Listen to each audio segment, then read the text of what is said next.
और रविवार की जब प्रदोष पड़ती है तो शिव बेलपत्र के पेड़ के नीचे निवास करते हैं।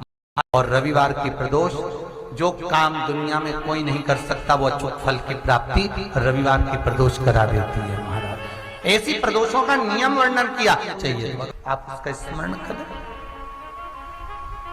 फिर लिखा शिव महापुराण में, बड़ा सुंदर लिखा वेदव्यास जी ने, मान लो आप प्रदोष का व्रत नहीं कर सकते, आप अगर व्रत नहीं कर सकते तो प्रदोष के दिन प्रदोष काल में शाम का समय सूर्यास्त का कुछ पल कुछ घड़ी के पहले से लेकर बाद तक का प्रदोष काल के अंतर्गत आप शंकर जी के मंदिर में जाकर 1 लोटा पानी 5 बेलपत्र भी अगर समर्पित करते हैं तो संपूर्ण प्रदोष का फल आपके भाग्य में प्रबल हो जाए। जब जिस महीने में जो प्रदोष पड़ा करे, जब प्रदोष पड़े बन सके 1 बेलपत्र, बन सके 5 बेलपत्र, शमी पत्र, हरे मूंग, हरा मूंग, बेलपत्र, एक कलश के अंदर थोड़ा सा पानी लेकर 1 बेलपत्र, हरा मूंग, शमी पत्र डालकर और उसमें थोड़ा सा गुड़ डालकर भगवान शिव का स्मरण कर कर प्रदोष काल में, मान लो कोई काम आपका बहुत जरूरी है, बहुत दिनों से आप थक गए हैं, नहीं हो रहा, कर्जा बढ़ रहा है, धन नहीं आ रहा, व्यापार नहीं चल रहा, या कोई समस्या बहुत प्रबल है, कोई एग्जाम में बैठ रहे हो नहीं हो रहा, परीक्षा भी दे दी है, रिजल्ट आने ही वाला है, तो भी प्रदोष काल में प्रदोष के समय वो जल, मूंग, शमी पत्र और बेलपत्र और गुड़ का शंकर के शिवलिंग को समर्पित करना प्रारंभ कर दो। 2 या 3 प्रदोष करोगे, बाबा आपकी मनोकामना शीघ्र पूर्ण कर देगा। 2 या 3 करो। प्रदोष शाम का जो समय होता है हम वर्णन करते हैं। जिस प्रदोष के दिन का आपको बधाई कल हमने दी थी कि प्रदोष की आपको बधाई हो, प्रदोष शाम का जो समय होता है, प्रदोष काल जो होता है, उसका वर्णन जब हम करते हैं, ये प्रदोष की पूजन का विधान किसने बनाया, ये प्रदोष की पूजन का नियम किसने बनाया, ये प्रदोष की संध्या काल का प्रदोष के समय का पूजन का विधान कौन बनाया, ये प्रदोष के समय पर 1 बेलपत्र चढ़ाने का विधान किसने बनाया, प्रदोष के समय पर 1 शमी पत्र चढ़ने का विधान किसने बनाया, प्रदोष के समय पर अगर मान लो कोई भिखारी से भिखारी व्यक्ति भी है जो ठेला चला रहा है, उसके पास में खाने के लिए कुछ नहीं है, फटे कपड़े पहन रहा है, उसकी जिंदगी में कुछ भी नहीं बचा और कर्जे में लतालुम हो गया, एक चावल का दाना अगर वो प्रदोष के दिन प्रदोष काल में शाम के समय पर शंकर के शिवलिंग पर चढ़ा देता है तो 3 या 4 प्रदोष में उसका कर्जा चुकना प्रारंभ हो जाता है। प्रदोष का विधान, इतना ये प्रदोष का वर्णन करा किसने, इतना प्रदोष की महत्ता बताई किसने, कौन करे इतना वर्णन। अगर प्रदोष की महत्वता बताने वाला कोई है, इसीलिए मेरे शंकर भगवान माता सती को लेकर कुंभज ऋषि की यहाँ, अगस्त ऋषि की यहाँ कथा सुनने के लिए गए थे, क्योंकि उनके बराबर कोई शंकर के महत्व को बता नहीं सकता और प्रदोष के महत्व को नहीं बता सकता। सती मैया को प्रदोष का महत्व बताने के लिए शंकर सती जी को लेकर कुंभज बाबा के यहाँ गए थे, अगस्त ऋषि कि प्रदोष के महत्व को तो जानो सती,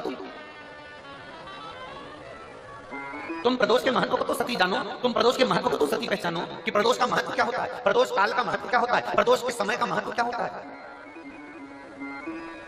जिस समय पर सूरज डूब रहा हो, चंद्र प्रकाशित हो रहा हो, दोनों का मेल हो रहा हो, ना तो पूरा सूरज डूबा है, ना पूरा चंद्र आया है, न पूरा अंधेरा है, न पूरा उजाला है, उस समय को प्रदोष काल कहा गया, उस समय को प्रदोष का समय कहा, प्रदोष काल का। अब कई लोग हमसे कहते हैं गुरुजी आप हमको प्रदोष का समय बताया करो कि प्रदोष काल किसको कहते हैं, प्रदोष का समय किसको कहते हैं।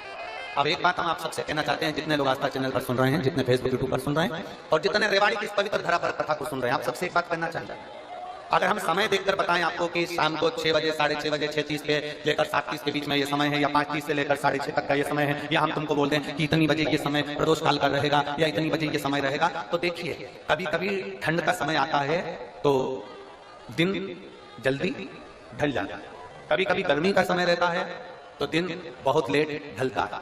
इसलिए समय की गणना से मत चलो, आप तो ये अंदाजा लगाकर रखो कि दिन ढल रहा हो, अंधेरा होना शुरू हो रहा, सूरज डूब रहा हो, चंद्र प्रकाशित हो रहा हो, अंधेरा अपना काम कर रहा है, सूरज ढलता जा रहा है, दिन कम होते चले जा रहा है और अंधेरा थोड़ा बढ़ते चले जा रहा है, इन दोनों का जो मिलन का समय हो, अब वो कितनी भी बजे, आपको बस उसके मिलन का समय निकाल लो, वही समय प्रदोष काल कहलाता है, वही समय प्रदोष। और प्रदोष का व्रत करने वाला कभी खाली झोली लेकर नहीं जाता। याद रखना, जिसने परमात्मा पर भरोसा करा है और जिसने प्रदोष का व्रत करा है, उसको शिवजी ने आज नहीं तो कल, कल नहीं तो परसों दिया जाए। जिसने बाबा पर भरोसा करा, जिसने सोमवार, पशुपतिनाथ ऐसे व्रतों को जो धारण करता है, कोई 16 सोमवार करता है, कोई पशुपति व्रत धारण करता है, कोई प्रदोष व्रत करता है, कोई सोमवार की अष्टमी का व्रत करता है, जो मांगा देगा। थोड़ा देर कर सकता है पर देने में पीछे नहीं है, देगा।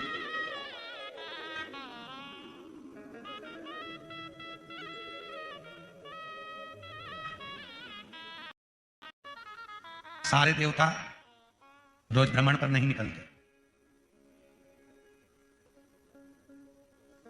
33 कोटि देवता में केवल एक देवता है, देवाधिदेव महादेव, जो प्रतिदिन प्रदोष काल में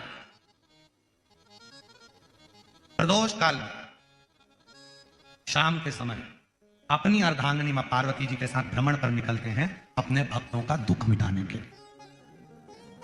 प्रतिदिन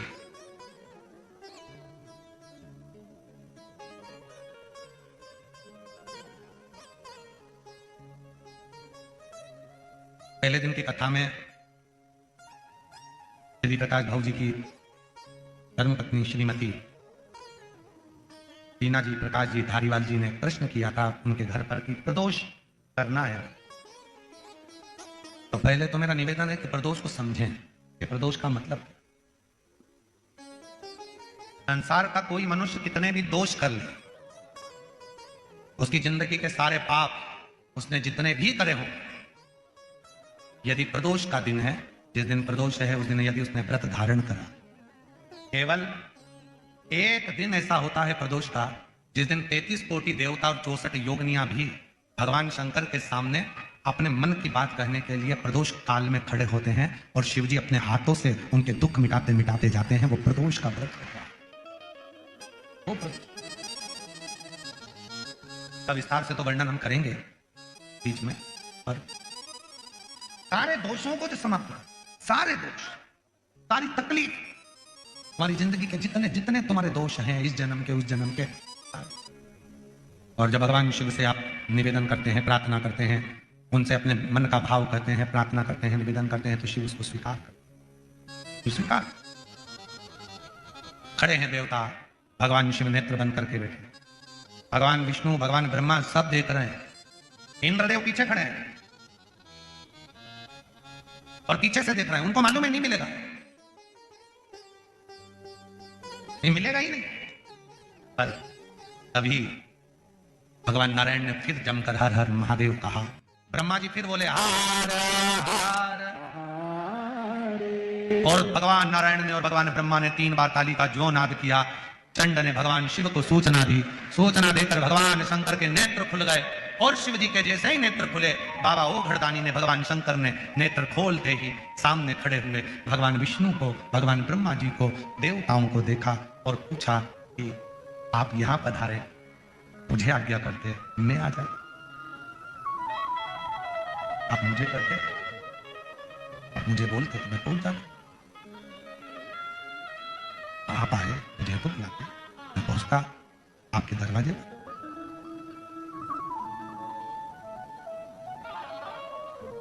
और देखो, सतयुग में, त्रेता युग में, द्वापर में और कलयुग में, इन सब में बड़ा अंतर है। सतयुग में, त्रेता में, द्वापर में भक्त को भगवान के दरवाजे जाना पड़ता था। केवल कलयुग एक ऐसा है जिस कलयुग में आप भगवान को पुकारते हो तो भक्त को भगवान के पास जाना नहीं पड़ता, भगवान भक्त के पास दौड़ कर आता। भगवान शंकर ने सारे 33 कोटि देवताओं को अपने अंदर समाहित कर ये रूप रखा था श्रम्भ पक्षी।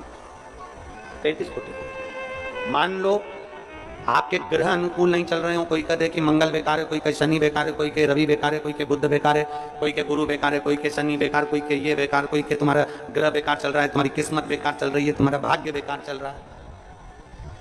तो पहले तो जो तुमसे कह दे कि तेरा भाग्य बेकार चल रहा है, उसके चरण छू के उसको प्रणाम करके वापिस आ जाओ। क्यों?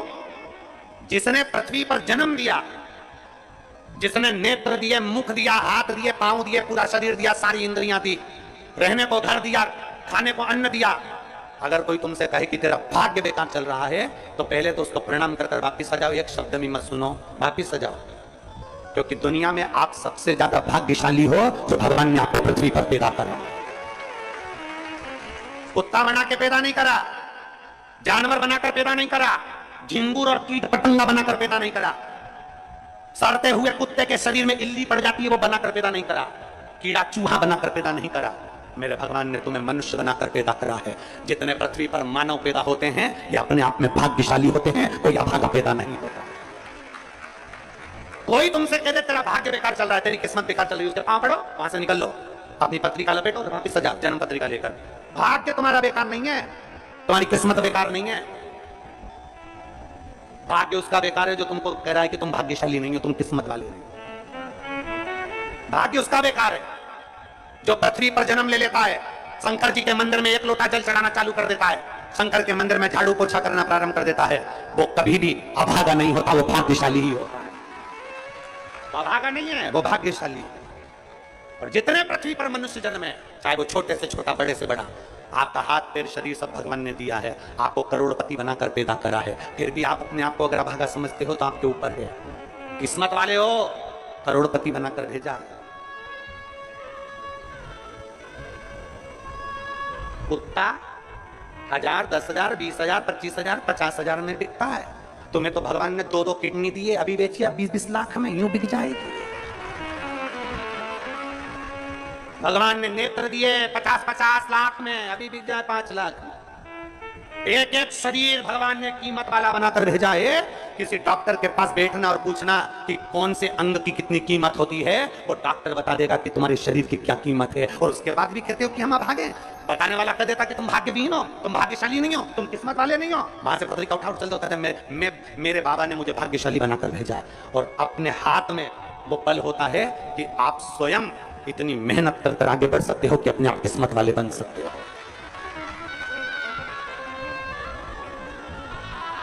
अपने आप। और हम तो बाबा चलते हैं।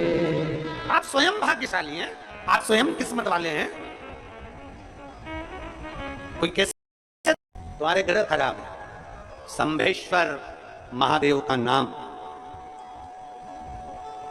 7 कनेर के पुष्प, कितने 7 कनेर मालूम है?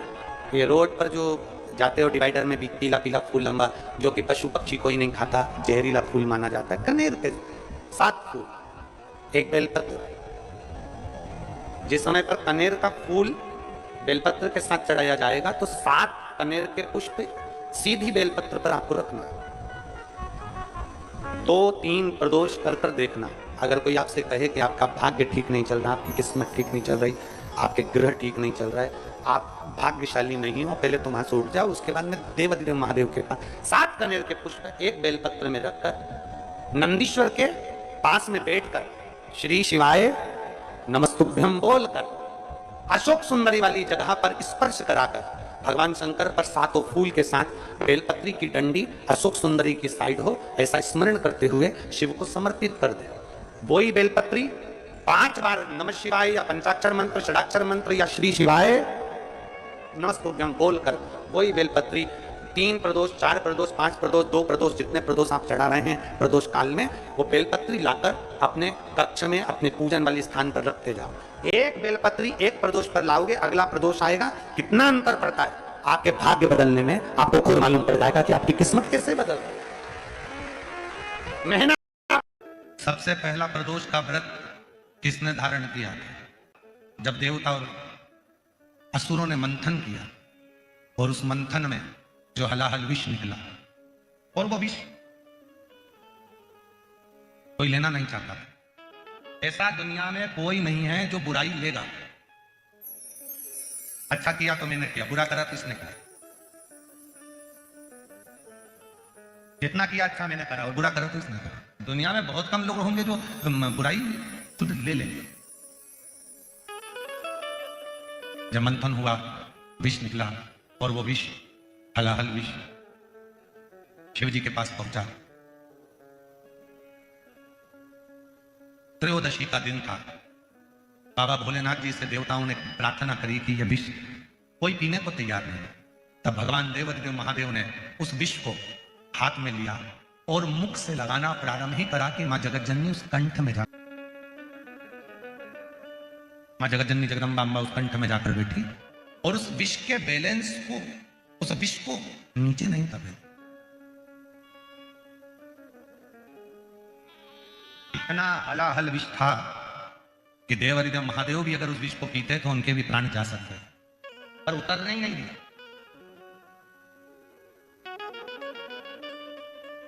सारे दोषों को, उस विष के संपूर्ण दोषों को मां जगतजननी ने अपने हस्त कमल पर झेल लिया और पूरी रात्रि, पूरा समय मां जगतजननी शिव के नाम का स्मरण करती रही। शिव जी प्रसन्न हो गए और संपूर्ण सुख देने वाले उस प्रदोष का महत्व स्वयं शंकर जी ने पार्वती से कह दिया। पार्वती, आज त्रयोदशी, जिस दिन तूने प्रदोष काल में मेरे कंठ में इस विष को झेला है, संपूर्ण जगत में कोई भी जो इस त्रयोदशी के दिन प्रदोष का व्रत करेगा और प्रदोष काल में मेरी साधना करेगा, उसकी जिंदगी के सारे विषयों को मैं अपनी ओर खींच लूंगा और उसको सुख प्रदान।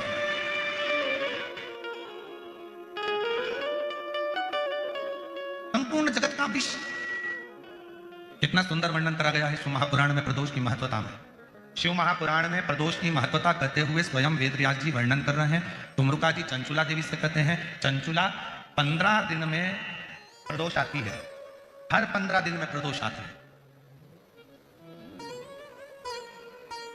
संसार का व्यक्ति यदि किसी तीर्थ में नहीं जा सकता, संसार का व्यक्ति कोई तीर्थ नहीं जा सकता, संसार का व्यक्ति कोई तीर्थ में जाकर स्नान नहीं कर सकता, संसार का व्यक्ति किसी तीर्थ में जाकर किसी पवित्र नदी का यदि स्नान नहीं कर पाता, तीर्थ नहीं जा पाता या भगवान शंकर का भजन नहीं कर पाता, हर 15 दिन में प्रदोष आती है। यदि एक प्रदोष को भी वो भूल से भी एक बेलपत्र या जल या चावल का दाना अगर शंकर को प्रदोष काल में समर्पित कर देता है या प्रदोष का व्रत कर लेता है तो उसके 15 दिन तक लगातार उसे तीर्थ का फल प्राप्त होता रहता है। चाहे फिर वो मंदिर जाए ना जाए, देवालय जाए ना जाए, शिवालय जाए ना जाए, तीर्थ जाए ना जाए, ये उसके ऊपर निर्भर करता है। पर एक चावल का दाना भी, एक बेलपत्र भी, एक लोटा जल भी यदि प्रदोष काल में, प्रदोष के दिन शिव को समर्पित हो जाता है तो उसका फल जरूर, और एक दिन तक नहीं मिलता, 15 दिन तक लगातार उस फल को प्राप्त। परमात्मा पर भरोसा करने वाला और प्रदोष का व्रत करने वाला कभी खाली झोली लेकर नहीं जाता, याद रखना। जिसने परमात्मा पर भरोसा करा है और जिसने प्रदोष का व्रत करा है उसको शिवजी ने आज नहीं तो कल, कल नहीं तो परसों दिया जाए। जिसने बाबा पर भरोसा करा, जिसने सोमवार, पशुपतिनाथ ऐसे व्रतों को जो धारण करता है, कोई 16 सोमवार करता है, कोई पशुपति व्रत धारण करता है, कोई प्रदोष व्रत करता है, कोई सोमवार की अष्टमी का व्रत करता है, जो मांगा देगा। थोड़ा देर कर सकता है पर देने में पीछे नहीं देगा।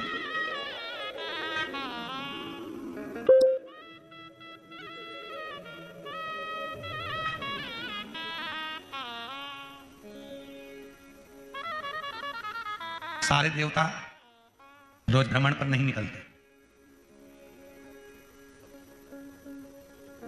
33 कोटि देवता में केवल एक देवता है देवाधिदेव महादेव, जो प्रतिदिन प्रदोष काल में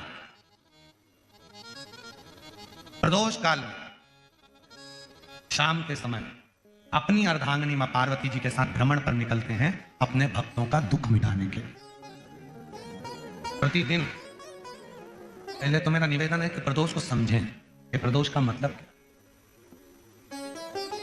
संसार का कोई मनुष्य कितने भी दोष कर ले, उसकी जिंदगी के सारे पाप उसने जितने भी करे हों, यदि प्रदोष का दिन है, जिस दिन प्रदोष है उस दिन यदि उसने व्रत धारण करा, केवल एक दिन ऐसा होता है प्रदोष का जिस दिन 33 कोटि देवता और 64 योगनियां भी भगवान शंकर के सामने अपने मन की बात कहने के लिए प्रदोष काल में खड़े होते हैं और शिव जी अपने हाथों से उनके दुख मिटाते मिटाते जाते हैं। वो प्रदोष का व्रत होता है। सारे दोषों को जो समाप्त कर, सारे दोष, सारी तकलीफ, तुम्हारी जिंदगी के जितने जितने तुम्हारे दोष हैं इस जन्म के, उस जन्म के,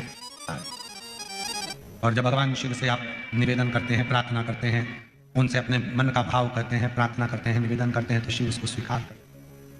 स्वीकार। खड़े हैं देवता, भगवान शिव नेत्र बंद करके बैठे, भगवान विष्णु, भगवान ब्रह्मा सब देख रहे हैं। इंद्रदेव पीछे खड़े हैं और पीछे से देख रहे हैं। उनको मालूम है नहीं मिलेगा, नहीं मिलेगा ही नहीं।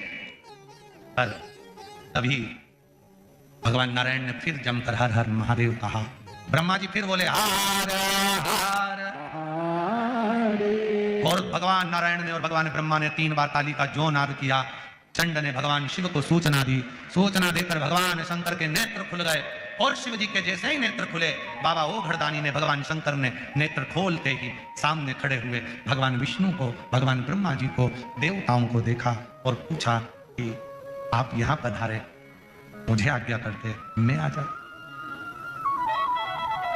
आप मुझे करते, आप मुझे बोलते तो मैं पहुंच जाता।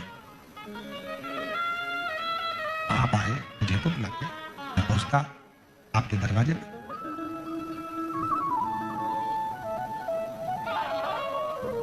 और देखो, सतयुग में, त्रेता युग में, द्वापर में और कलयुग में, इन सब में बड़ा अंतर है। सतयुग में, त्रेता में, द्वापर में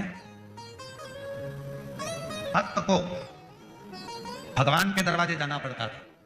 केवल कलयुग एक ऐसा है जिस कलयुग में आप भगवान को पुकारते हो तो भक्त को भगवान के पास जाना नहीं पड़ता, भगवान भक्त के पास दौड़कर आए। और यह बात तुलसी बाबा ने भी अपनी रामचरितमानस में लिखा कि कलयुग केवल नाम आधारा और सुमर सुमर नर उतर नहीं है। आप जो नाम का उच्चारण करिए, भगवान का करिए, जब भगवान के नाम का उच्चारण करोगे तो भगवान अपने करीब में आए। और नहीं तो वैसे तो कलयुग बहुत बदला है। आपसे भी निवेदन, अपनी जिंदगी में एक नियम बनाओ, रोज, और रोज नहीं कर सकते तो प्रदोष के दिन, शाम के समय प्रदोष काल में शंकर भगवान के मंदिर में या तो दर्शन करो, नहीं कर सकते तो उनकी चौखट का दर्शन करो, वो भी नहीं कर सकते तो शिव जी के मंदिर की शिखर का दर्शन करो, और वो भी नहीं कर सकते तो किसी शंकर के भक्त का दर्शन कर लो, तो भी शिव तत्व की प्राप्ति होना प्रारंभ। हम तो आपसे भी कहते हैं, तो आप लोगों का एक नियम हो जाता है, मैं 108 बेलपत्र चढ़ाऊंगी, मैं ये चढ़ाऊंगी, मैं वो चढ़ाऊंगी ना। तुम्हारे घर के पौधे के पास में, तुम्हारे घर में जो पौधा लगा हो, उस पौधे की एक पत्ती कोई सी भी तोड़कर भी अगर आप शंकर भगवान को समर्पित कर रहे हो तो भी शंकर भगवान आपसे प्रसन्न हो रहे हैं। शिव आपसे ये नहीं करे कि मुझे ये मत दीजिए।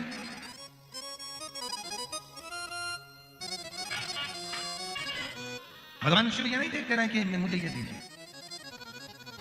और हमने पहले भी कहा, आज फिर कहते हैं, यदि थायराइड जैसी बीमारी है, लीवर किडनी काम करना बंद कर दिया है, या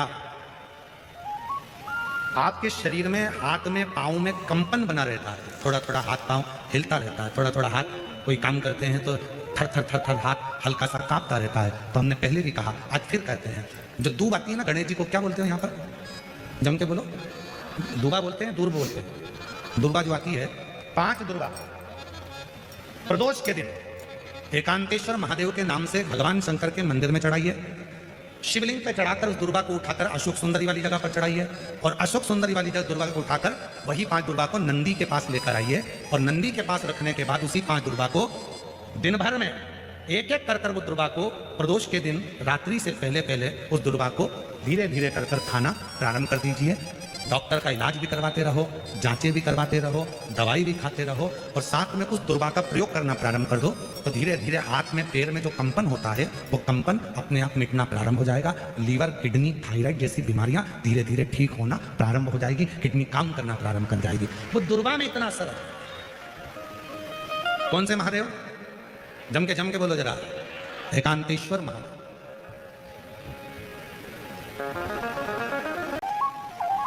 हमने पहले भी कथा में 2 दीप का वर्णन किया, आज फिर कथा में 2 दीप का वर्णन किया।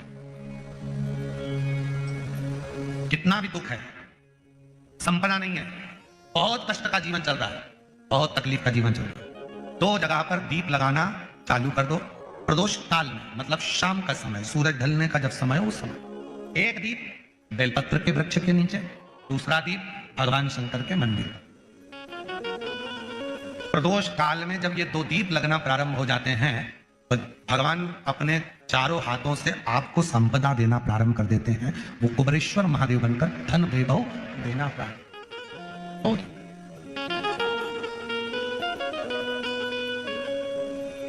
और दोनों दीप फूल बत्ती के होना चाहिए, लंबी बत्ती के नहीं। एक लंबी बत्ती होती है, एक गोल बत्ती होती है, फूल बत्ती, दोनों दीप फूल बत्ती। मां सती ने जब भगवान शंकर के लिए आराधना साधना करी थी और भगवान भोलेनाथ जी से वर प्राप्त करा था, तो माता सती ने भी ये साधना ऐसे ही करी और माता सती को शिव मिले थे।